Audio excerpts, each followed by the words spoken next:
logical sense. They then did what you do when someone's on standby, be quiet. No, but did it work? No, you stop interrupting. You said that stop. They were... And they then asked for them, and they didn't come. Period. End of conversation.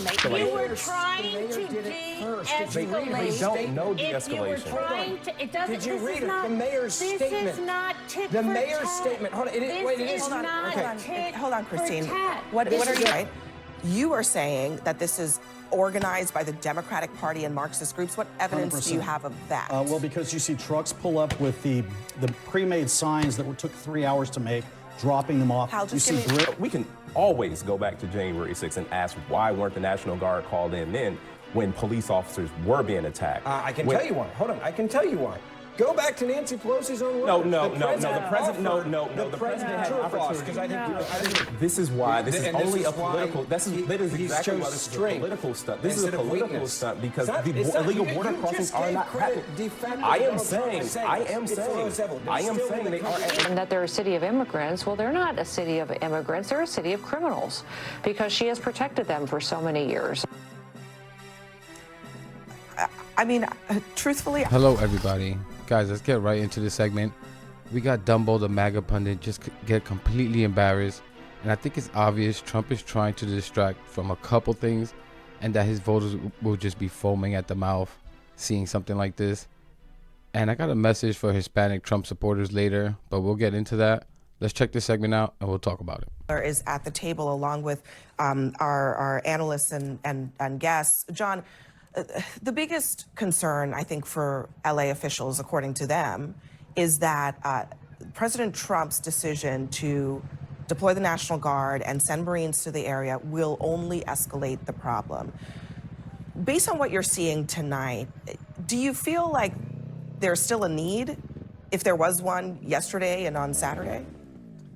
I mean, the LAPD has said, through its chief, Jim McDonald, through the mayor, that they have the resources to handle this. Now, they are resource stretched, but what you saw today actually was what was lacking the other day was a unified command. You had the LAPD on the front lines. You had them backed up by the Los Angeles Sheriff's Department guarding their flank. And then the California Highway Patrol making sure that you didn't see them take over those highways together, but all highly coordinated. As Aaron has done such a good job of describing, it's being orchestrated from a central command post. And it's been notable how the discipline that's been on display tonight, because we've been watching Aaron and Jason and Kyung, and they've been on the street, and you see protesters are in their face, they're throwing bottles, they're doing a lot of things, but there has not been a lot of reaction to that beyond just moving them around. So that's been notable to me. But I mean, they've taken their opportunities when something provocative like that or violent has happened to say, all right, we're going to move in closer. We may fire some rubber bullets, but we're going to split off the crowd. They keep trying to split the crowd into pieces. But to get to the core of your question, as Aaron also pointed out, the National Guard has just been guarding that federal building. Yesterday, they were guarding that jail. I suppose you could send them to guard the other federal building in West LA, which could be a target of later protests. But the LAPD with the sheriff and the California Highway Patrol could do the same thing. Yeah. The real question is the National Guard's presence there become the lightning rod that has given the protests more juice, more to react to? And I think that is the question, Ben, for the Trump administration. Yeah. That they clearly want to make this a moment where they talk about the enforcement of immigration laws, but is that more important than simply turning the dial down of intensity on the streets and getting these people off the streets? I think they understand that people's lives are at risk. I think they understand how quickly things can get out of control. I think they saw what you mentioned earlier, and that was that LA clearly didn't have a plan the first several days.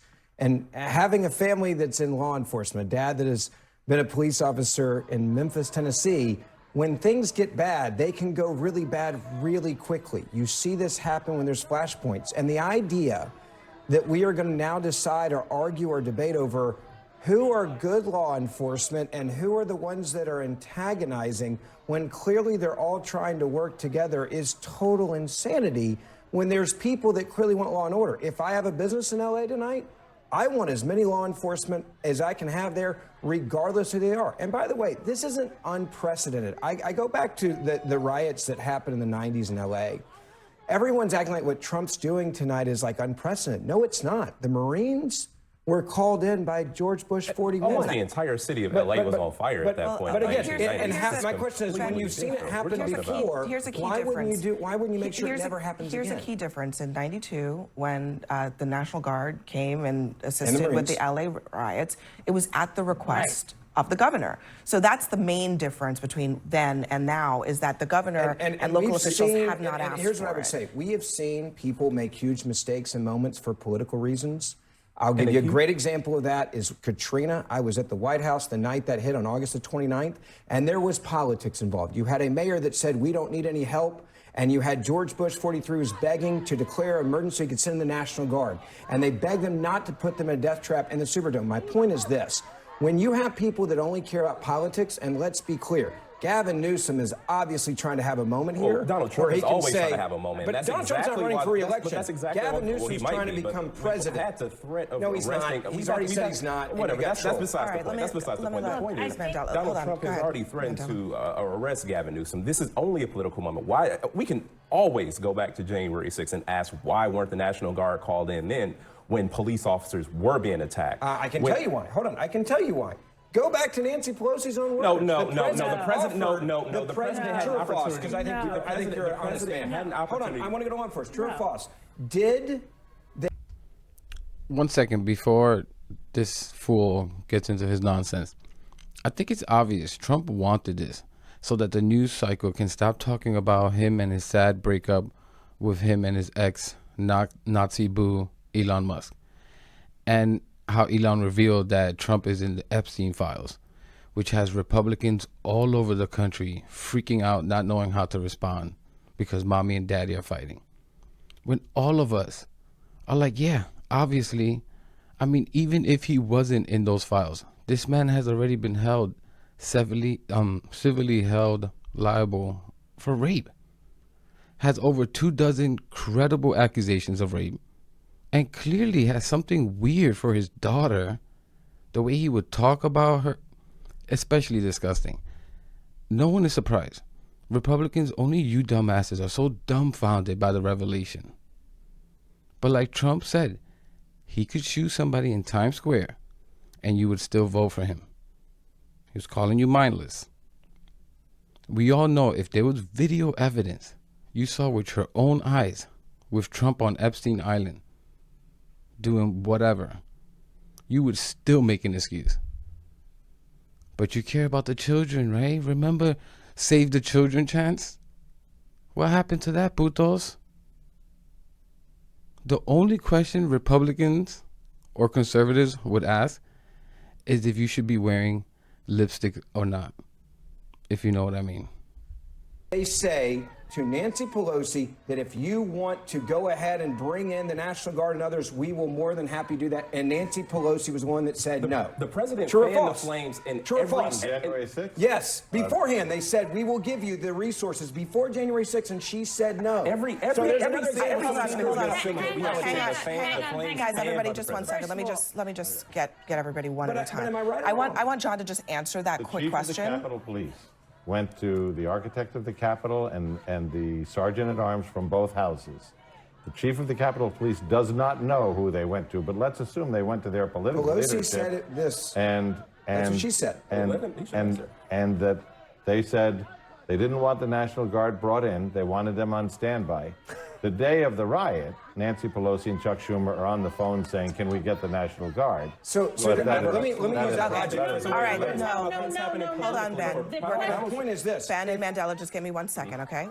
So you got the answer to your question. They requested the National Guard on January 6th when the riot was occurring, Christine. So we do it early. Ben, just give me a second, Christine. They were asked if they were put on standby, so when they needed them, they could come.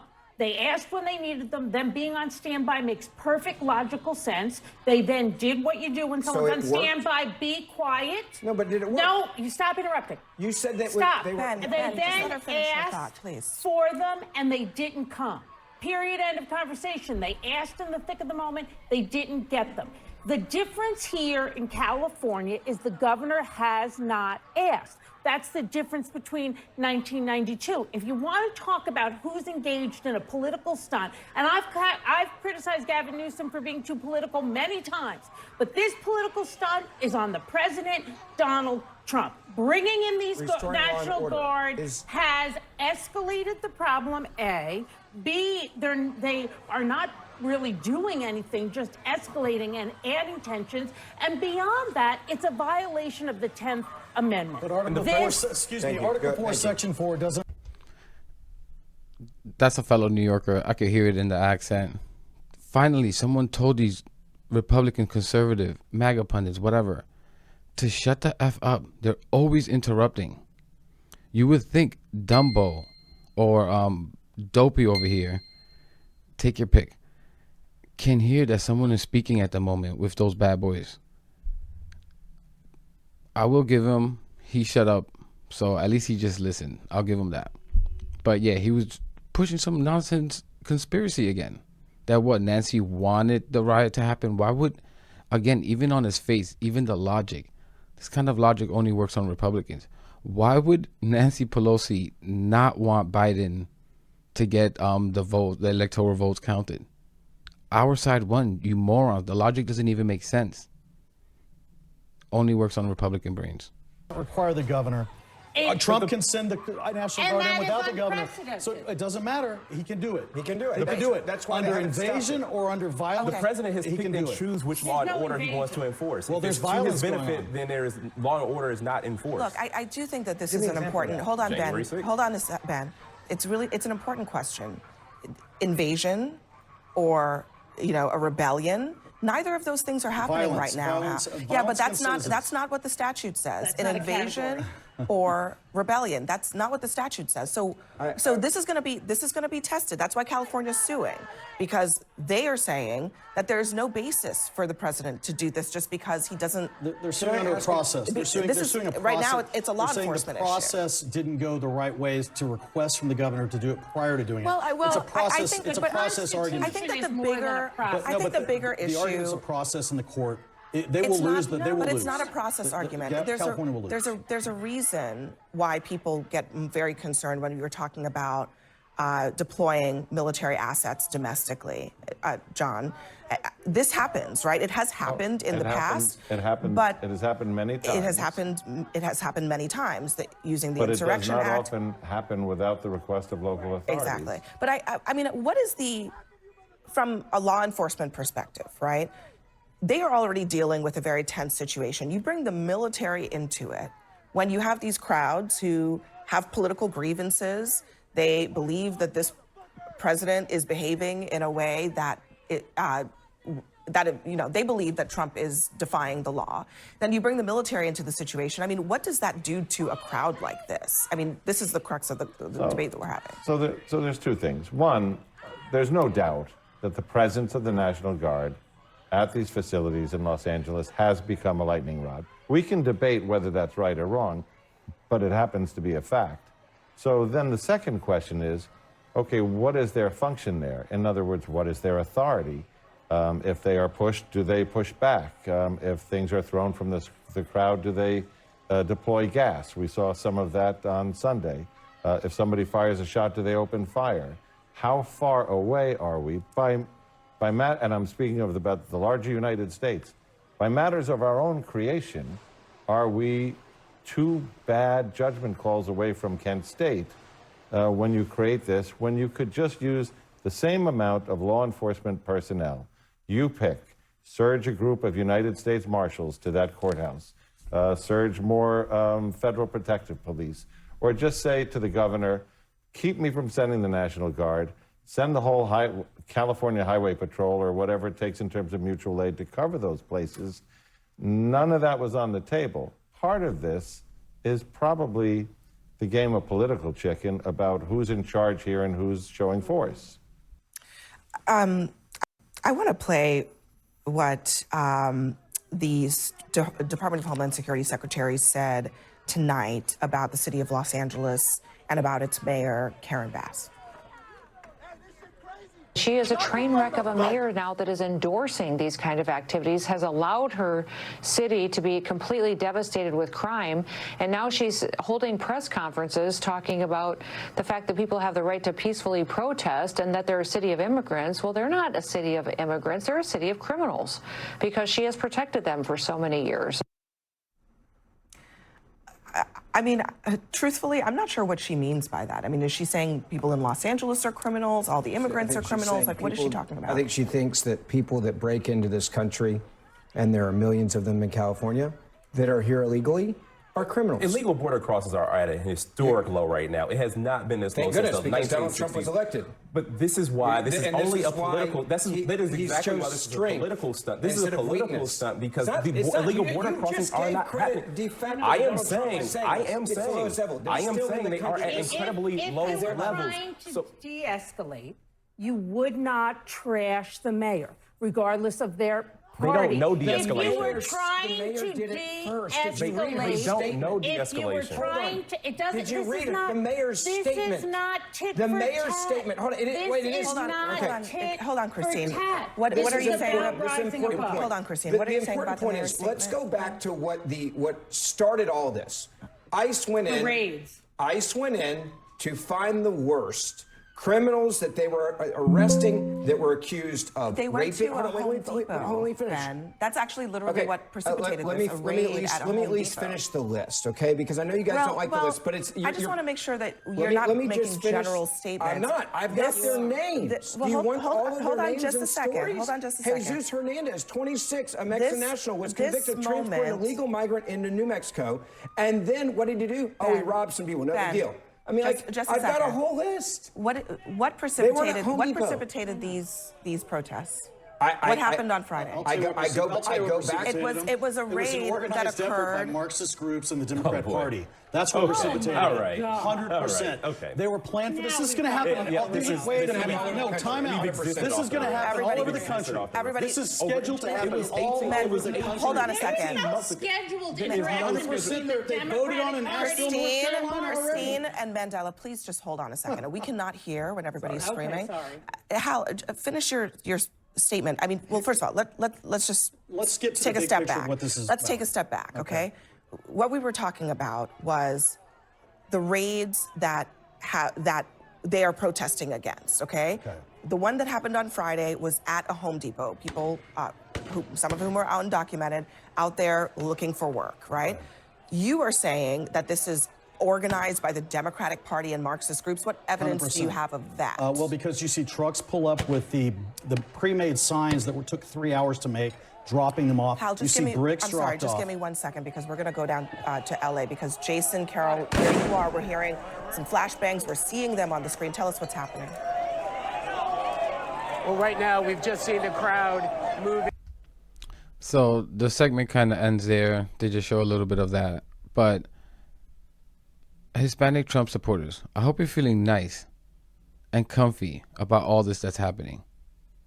You thought they would only come after the mean ones, the bad ones, right? They promised you, not the ones looking for work at a Home Depot, right? And because so many of you badly wanted that proximity to whiteness to work out the way you thought it would, you jumped right on board, didn't you?